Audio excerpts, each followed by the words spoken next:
Yo iba todos los días al cine porque había uno enfrente del negocio de mi padre, me dejaban entrar gratis.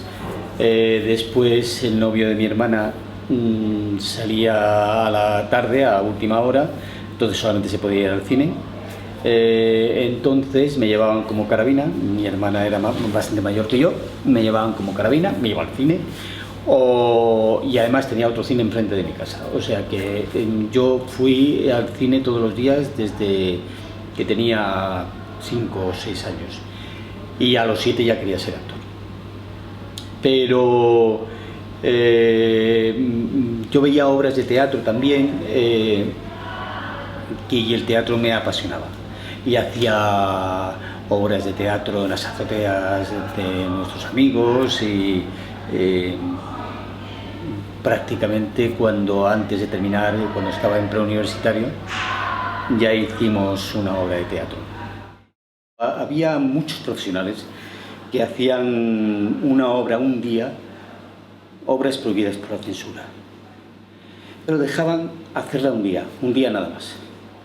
Y entonces había muchos profesionales que de pronto ensayaban y por poner la obra, por hacer el personaje y porque les vieran, hacían una obra. Bueno, eso para mí ya era algo especial. Pero el teatro independiente es como ahora. A la gente joven le costaba mucho salir. Y entonces tenían que salir de alguna manera. Intentaban hacer cosas aparte del teatro profesional, porque el teatro profesional era muy difícil entrar. O sea, prácticamente como hoy, ¿no? Entonces no había televisión. No, la televisión sí había, pero quiero decir que estaba muy en sus comienzos.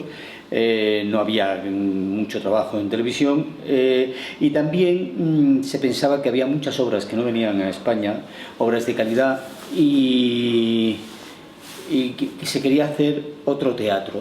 El teatro independiente empezó de muchas formas. Empezó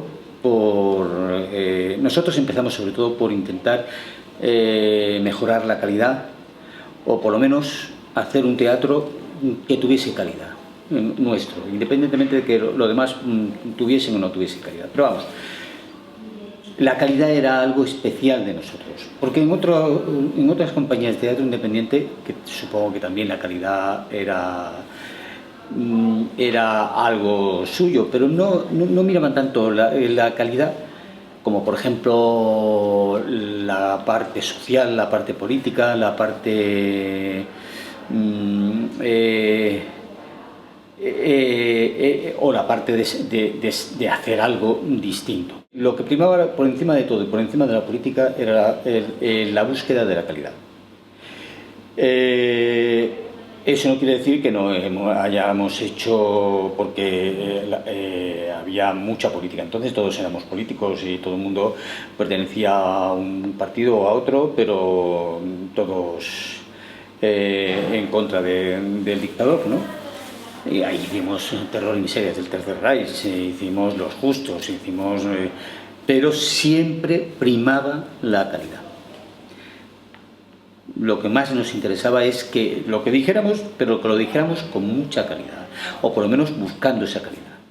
La búsqueda de nuevos autores, tanto españoles como extranjeros, era también no irse a lo ya conocido simplemente, sino buscar nuevas formas, y también nuevas formas de expresión, ¿no? De expresividad.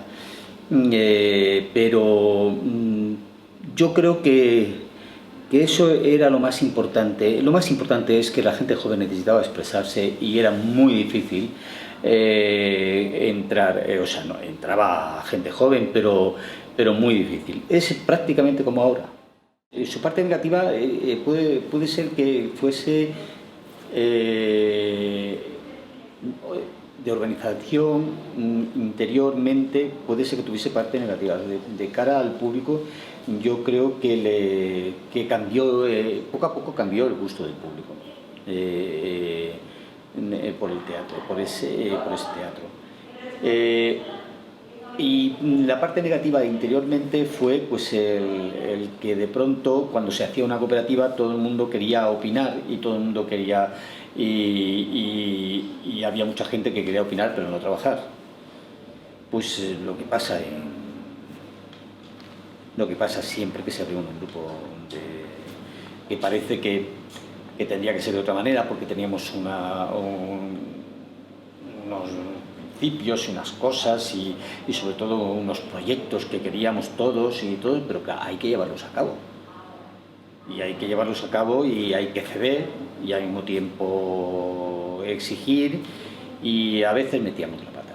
Yo la he metido varias veces.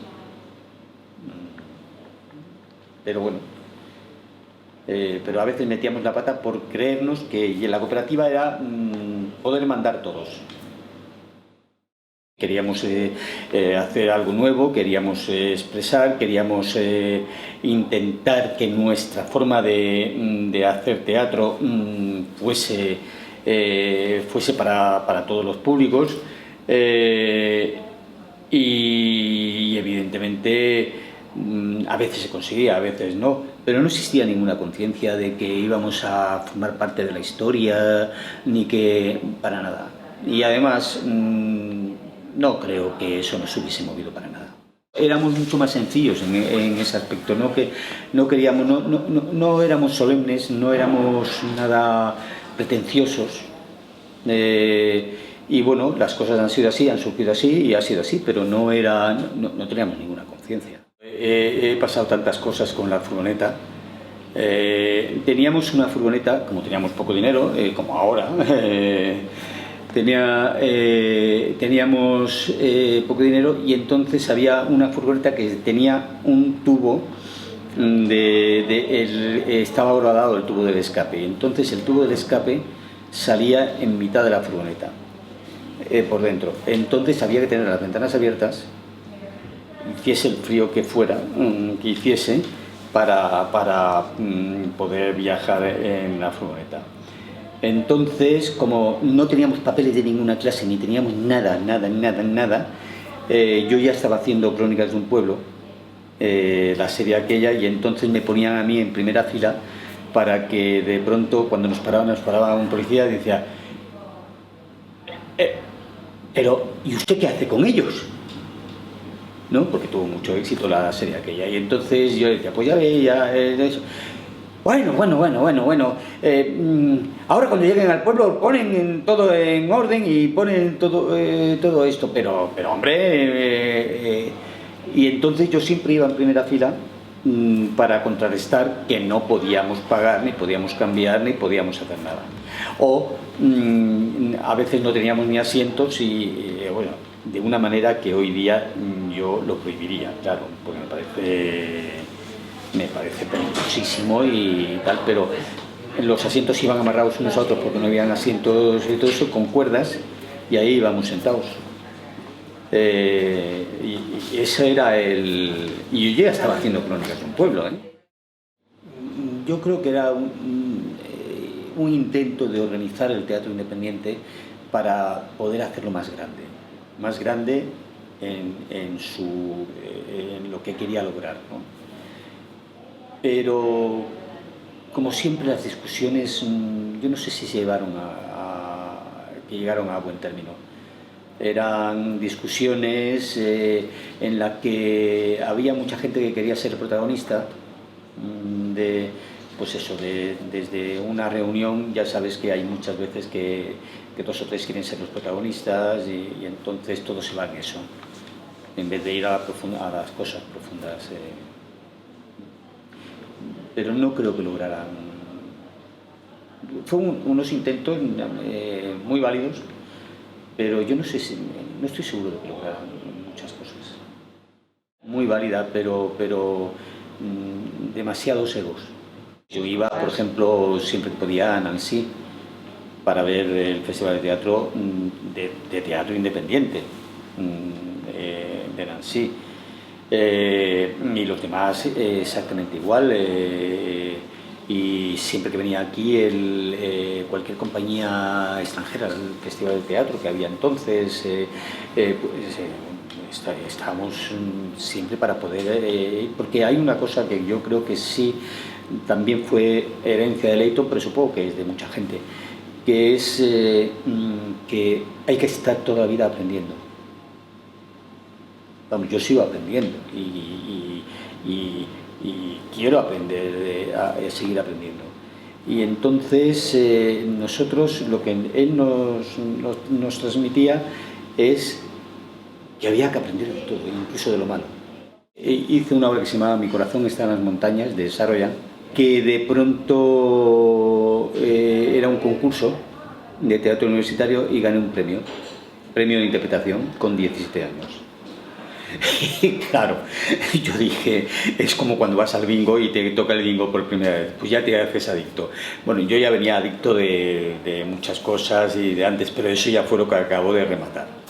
Entonces después hice Jacobo, la sumisión de Ionesco, y no, me parece que no hice ninguna más porque ya empecé, me vio Miguel Narros, me hizo una prueba para, así que pasen 5 años, para el joven segundo, y al final no se hizo porque era como una muestra de dirección y lo iban a dirigir entre todos, pero al final no se hizo. Pero ya Miguel Narros fundó una escuela, la escuela del laboratorio de Leito, que iba a entrar William Layton, y entonces no sabía quién era y tal, y primero lo hizo con profesionales, y al único que no era profesional me llamó a mí. Y empezamos en los altos del Teatro Calderón. Entonces, en aquellas clases primeras estaba Margarita Lozano, estaba Elena María Tejero, Ana María Vidal, Julieta Serrano, un montón. Poco a poco ellos, los profesionales, fueron dejando de ir, y entonces la escuela, el laboratorio, derivó en gente como yo, que no había trabajado nunca profesionalmente, y empezamos a estudiar, porque no empezamos hasta, a cabo de bastantes años, no empezamos a trabajar, a hacer un grupo y pasar a trabajar como grupo. Siempre ha sido escuela, y después ha habido compañía también. Y después ya pasó a ser escuela y compañía. Pero siempre, en principio, siempre ha sido escuela y siempre ha sido escuela. Esto, el laboratorio de William Layton, es una continuación de aquello. Yo es que tuve la suerte de tener Miguel Narros y William Layton como profesores, después Arnold Tarragorelli, después y bueno, éramos José Carlos Plaza y yo, éramos alumnos, y ya José Carlos Plaza empezó a dirigir y yo empecé a trabajar con él como director. Pero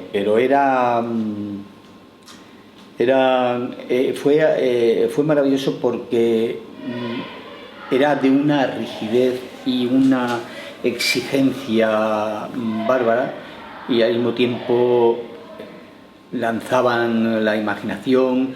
Sobre todo me enseñaron, Layton me enseñó a ser preciso y muy exigente conmigo mismo, ¿no? Y Miguel a tener una imaginación desbordante, como tenía. Y Arnold exactamente igual. Arnold Tarragorelli exactamente igual. Yo creo que han sido los dos profesores más importantes que ha tenido el laboratorio a lo largo de los años, quiero decir. Después ha habido muchos profesores, ha habido gente que ha ayudado, ha habido gente que ha pasado. Con Dido Pequeño Teatro hice una obra en la que coincidí con Carlos Ballesteros. Entonces hacía falta un chico. Era una obra de 2 personajes, de Clara Lago, una poetisa, pero que hizo una obra dramática, y me llamaron para hacerla, y la hice, y allí conocí a Carlos Ballesteros. Todo formaba parte un poco del teatro independiente, porque el teatro de cámara más o menos era una visión del teatro independiente. Lo que pasa es que el teatro independiente tenía más... quería ser... era una necesidad que había en el país de cambiar de teatro. O por lo menos, si no cambiar, añadir nuevas capas y nuevas formas al teatro que se hacía. Y eso yo creo que lo conseguimos. William Layton consiguió cambiar la manera de interpretar del país, en el sentido de poco a poco, muy poquito a poco, como él lo hacía todo, de una manera suave, de una manera... Todo eso, él no pensaba en eso, pero poco a poco, a medida que los que iban saliendo de trabajar con él y de estudiar con él, de pronto empezaban a tener éxitos y empezaban a tener poquito a poco, sin darse cuenta casi él, iba cambiando la manera de actuar en el país. Y eso que había muy grandes actores que no habían estudiado nunca, como podía ser Bódalo, Ferrandiz y muchos más, ¿no? Pero cambió. De profesionalización en la forma de querer trabajar todos los días en lo que nos gusta, sobre todo en eso. Por ejemplo, ahora en el teatro alternativo se trabaja un día a la semana. Se hace una obra y se trabaja un día a la semana. Yo me acuerdo cuando trabajaba como profesional, bueno, trabajo como profesional ahora, pero vamos, cuando lo que pasa es que como ahora dirijo más, pues... pero cuando como actor hacías 7 días y descansabas un día, de pronto decías, el primer día después del descanso va a salir flojo. Entonces ibas intentando estudiar y con mucho cuidado y tal. Ahora se trabaja de semana en semana, un día a la semana, y eso nos piden cosas muy difíciles. No nació como una alternativa a un grupo, a un teatro universitario, ni a no, era una escuela. Era una escuela. Lo que pasa es que cuando llevas años estudiando en una escuela, nace la necesidad de aplicar lo que has aprendido. Y nace la necesidad de comunicar. Había una mujer maravillosa que se hizo cargo de la escuela, que fue idea suya, conocía a Narros, entre los dos hicieron la idea, Betsy Buckley, y entonces fundaron, y Layton vino porque un amigo suyo estaba haciendo un libro sobre García Lorca, cuando no se podía hablar de García Lorca. Entonces él le había pasado en la guerra que se había quedado por una bomba, se había quedado completamente sordo, o muy sordo, pero vio aquí en España que había montones de cosas que hacer, que él sabía y que podía ofrecer generosamente. Y entonces la caso que se conocieron y empezaron, y los primeros profesores eran Miguel y él, fueron los primeros profesores de la escuela. El Teatro Estudio de Madrid aportó algo que era lo que los muy buenos actores hacían por intuición. Lo que quería aportar el Teatro Estudio de Madrid era una técnica que utilizaban ya en muchas partes de Estados Unidos, de Inglaterra, una técnica para poder aplicarlo a voluntad, sin necesidad de tener que esperar esa intuición, esa inspiración que te podría venir, no te podría venir, y a los más afortunados les venía casi siempre, pero vamos, no era. Y era para yo, que soy profesor y tal, yo digo, lo más importante para mí es la intuición. Pero cuando la intuición falla, ¿Qué hacemos? Pues emplear la técnica. Y yo creo que eso es lo que, o sea, precisión, estudio, saber y ponernos un poco en contacto con todas las tendencias que había en ese momento en el mundo. Vallejo era uno de los preferidos de Leighton. De hecho, dirigió un par de obras suyas.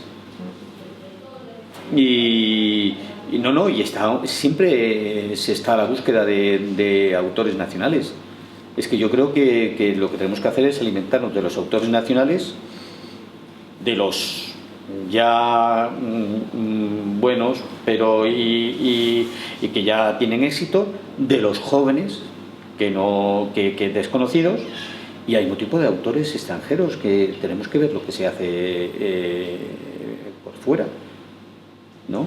Yo creo que hay tres campos: los autores ya con éxito o que han tenido éxito y que ya son casi clásicos en este país, los autores jóvenes y los autores extranjeros.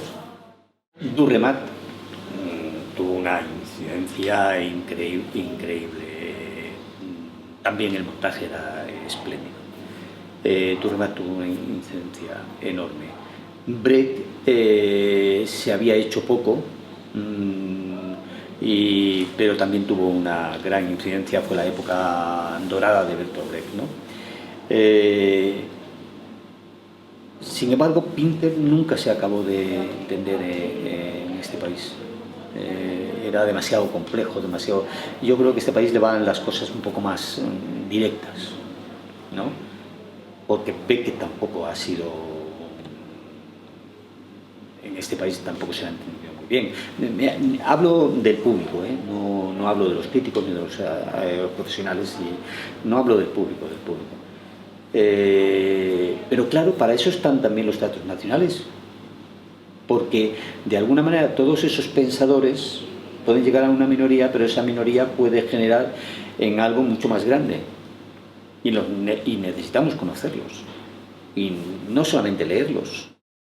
Una sorpresa la estábamos haciendo por los colegios mayores, que es lo que se hacía entonces no había salas alternativas, sino cuando teníamos un espectáculo, pues podríamos ir 4 o 5 veces a 4 o 5 colegios mayores para hacer la obra. Entonces la vio el que era director entonces, director de teatro, general de teatro, y dijo que la quería llevar al Beatriz. Y entonces nos llevó y estuvimos, no sé si fueron 150 representaciones o una cosa así, porque gustó tanto, gustó muchísimo el espectáculo. Bueno, está muy bien dirigido, y en todos los espectáculos lo dirigía uno, pero había otras 2 personas que estaban al lado, que era, o si lo dirigía Narros estaba Leighton y José Carlos al lado. Si lo dirigía José Carlos estaban Leighton y Narros dando ideas, criticando el montaje, pues no me lo creo, pues no me quiere decir nada, pues de esa manera, o sea que de alguna manera los ayudantes de dirección eran muy potentes, pero y al mismo tiempo me acuerdo de que ya llevábamos a lo mejor 15 días o 20 días y empezó también Malonda con una obra de Bertolt Brecht, y entonces nosotros estábamos por la noche y ellos estaban por la tarde, y había doble programación en ese teatro, y entonces empezó Malonda también con el teatro independiente. Era un trabajo muy colectivo y de mucha ayuda, pronto, y bueno, claro, tener la ayuda de Leighton y de Narros al tiempo era un lujo maravilloso, y al mismo tiempo de exigencia, porque Leighton era muy exigente. No daba paños calientes, o sea, o le gustaba o no le gustaba, y si no le gustaba, pero siempre decía por qué. Si le gustaba, decía por qué, y si no le gustaba, decía el por qué también. Inmediatamente hubo rencillas, y entonces pasamos de ser el TEM al TEI. O sea, digamos que la única obra que hicimos con el TEM, bueno, hicimos 3, porque fuimos a París representando a España con unos autos sacramentales. Y eso era el tema. Yo creo que fueron unas rentillas personales, sobre el modo de organizar el grupo. Y entonces José Carlos fundó el TEI. Además de fundar el TEI, lo que logró fue un teatro pequeño, es el pequeño teatro en Magallanes, que es donde pusieron durante mucho tiempo después un cine pornográfico, y después ahora estaba el pequeño estudio, el pequeño cine estudio, y ya pasamos pero era una continuación de alguna manera. Siempre el TEI ha continuado en el TEI. Todo el proceso, la gente, todos nosotros, hasta los profesores. El TEI ha continuado en el TEI. El TEI ha continuado en el TEC. Y ese ha sido el proceso, y era un proceso normal, lógico y continuo. Como en todos los grupos, hay gente que se distancia, hay gente nueva gente, pero la nueva gente venía de la escuela. O también podía venir, no sé, trabajó con nosotros Esperanza Roy, o trabajó, o sea, alguien como invitado especial, ¿no? O José Luis Pellicena en Don Carlos, ¿no? Pero todos los demás se habían formado en la escuela. No los que se estaban formando, sino los que ya estaban formados.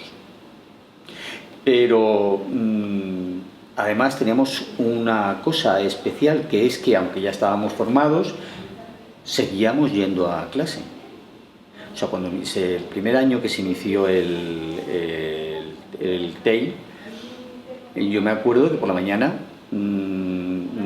dábamos clase, por la tarde ensayábamos y después teníamos 2 funciones. O sea, nos pasábamos todo el día entero, así estuvimos 3 años. Nos pasamos todo el día entero en el teatro. Pero claro, quiero decir que no solamente eran los nuevos que venían a dar clase, es que nosotros tomábamos esa clase también. Seguíamos formándonos. Fue una etapa de formación maravillosa. Maravillosa, pero sobre todo por los 3 nombres especiales que hay detrás: Leito, Narros y José Carlos Plaza. Fueron 3 maravillas, y eso me ha influido a mí, y yo como director soy un heredero, no sé si tan bueno, pero sí por lo menos heredero de ellos. Siempre había un dirigente, quiero decir, se nos consultaba, pero una vez que ya se habían tomado ciertas decisiones y tal, pero no había, y además pasa ahora también, tú eliges un texto y de pronto le dices al grupo y pueden haber algunos que no les guste o todo eso, pero vamos, en general ellos están esperando que lo elijas tú. Y es lo que hacía yo, por ejemplo, que yo esperaba que lo eligiese el director, ¿no? Pero era casi algo más personal del director. No era porque además todo lo que ha sido trabajar en grupo y que decida todo el grupo ha terminado muy mal. Ha terminado como el Rosario de la Aurora. Ha terminado muy mal. Y los grupos suelen tener fecha de caducidad. Porque es un grupo, estando trabajando, se trabaja muy intensamente, además casi siempre es con muy poco dinero, etcétera, etcétera, pues llega un momento en que eso salta de alguna manera. Pero de alguna manera, por eso las decisiones no eran tan colectivas, eran colectivas en la cuestión de repartir algo de dinero, sí lo había, era cuestión del trabajo que había que hacer técnico, todo eso sí que era decisión colectiva. Pero había decisiones que no se tomaban, que venían no impuestas, pero sí ya tomadas, porque si no hubiese sido el cuento de no acabar. No actué en 2. De todas las que se hicieron, solamente en 2. Mambrú se fue a la guerra.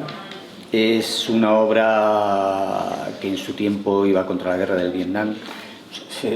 quiero decir que